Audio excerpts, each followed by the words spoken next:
ఒక్కొక్కనికి box బద్దలైపోతాయి. ఏంట్రా బద్దలయ్యేది? ఈ సిటీకి నీలాంటి కమిషనర్లు వస్తుంటారు పోతుంటారు, కానీ ఇక్కడ వేరయ్యా లోక. హాయ్ ఫ్రెండ్స్, అందరూ ఎలా ఉన్నారు? Welcome to reel connect YouTube channel. మన మెగా 158 బాబీ సినిమా స్టార్ట్ అయింది.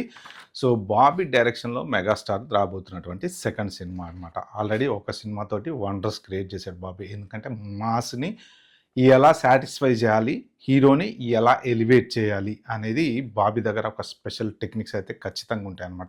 రికార్డ్స్లో నీ పేరుందన్నమాట. రికార్డ్స్ లో నా పేరు ఉండటం కాదు, నా పేరు మీదే రికార్డ్స్ ఉంటాయి.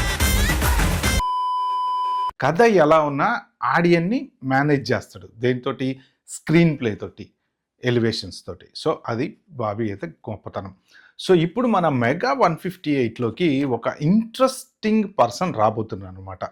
అంటే మధ్యలో కొంత కెరీర్ గ్యాప్ వచ్చినా ఆల్రెడీ ఒక మంచి నేమ్ ఉన్నటువంటి ఒక యాక్టరు సెకండ్ హాఫ్లో రాబోతున్నాడని న్యూస్ అయితే విపరీతంగా చక్కర్లు కొడుతుంది. ఎవరయ్యా ఆ యాక్టరు అంటే నారా రోహిత్. సో నారా రోహిత్ మొదట మంచిగా ఒక 3-4 ఇంట్రెస్టింగ్ సినిమాలు తీశాడు. సో మధ్యలో అనుకోకుండా ఎందుకో మరి కెరీర్ బ్రేక్ అయితే తీసుకున్నాడేమో తెలియదులే, కానీ సో చాలా రోజుల నుంచి అయితే సినిమాలో రావడం అయితే తగ్గింది. కానీ వండర్ఫుల్ యాక్టర్ బాగుంటుంది. పెర్ఫార్మెన్స్ ఖచ్చితంగా ప్రతిధ్వని సినిమాలో వండర్ఫుల్ పెర్ఫార్మెన్స్ ఇచ్చాడనమాట. సో అంటే డిఫరెంట్ కైండ్ ఆఫ్ క్యారెక్టర్స్ని చూస్ చేసుకుంటూ ఉంటాడనమాట. సో ఈ డిస్కషన్ అనేది వచ్చింది, చిరంజీవి గారితో మాట్లాడారు, చిరంజీవి గారు ఒప్పుకున్నారు, వెళ్ళి నారా రోహిత్కి కథ చెప్పారు.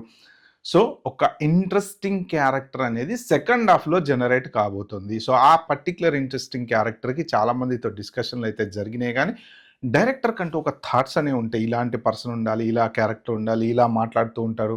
సో వాళ్ళ ప్రీవియస్ పెర్ఫార్మెన్సెస్ చూసిన తర్వాత కానీ, పాత యాక్టింగ్లు అవి చూసిన తర్వాత కానీ, సో వాళ్ళకి ఒక థాట్ అనేది వస్తుంది. కాబట్టి ఈ పర్టికులర్ క్యారెక్టర్కి ఈ పర్సన్ అయితే బాగా సూట్ అవుతాడు అని ఆలోచించి మొత్తానికైతే నారా రోహిత్ ఒప్పుకున్నాడు. ఈ కథలో సెకండ్ హాఫ్లో రాబోతున్నాడు, ఒక ఇంట్రెస్టింగ్ క్యారెక్టర్ కింద లాక్ అయిపోయాడు అనేసి అయితే న్యూస్ అయితే విపరీతంగా చర్చ జరుగుతుంది. సో చిరంజీవి గారితోటి నారా రోహిత్ కాంబినేషన్ ఎలా ఉంటుంది? ఎందుకంటే ప్రతిధ్వనిలో కోట శ్రీనివాస్కి నారా రోహిత్కి మధ్య కొన్ని మంచి సీన్స్ ఉంటాయి కదా, వండర్ఫుల్గా ఉంటాయి. అంటే చాలా సింపుల్గా సమాధానం చెప్పడము అలాగనమాట. సో ఇప్పుడు వీళ్ళిద్దరి కాంబినేషన్ స్క్రీన్ మీద వండర్ఫుల్గా ఉంటుందని అయితే ఖచ్చితంగా మనం అనుకోవాలి.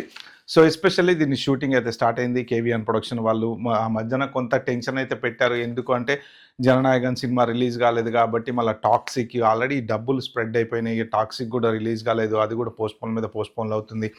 సో ఈ సినిమాకి ప్రొడ్యూసర్ మారతాడని, లేకపోతే ఇంకా షూటింగ్ స్టార్ట్ అవ్వలేదని, ఏమవుతుందో తెలియదని, డిలే అవుతుందని ఎట్టకేలకి మొత్తానికి పూజ అయితే అయిపోయింది.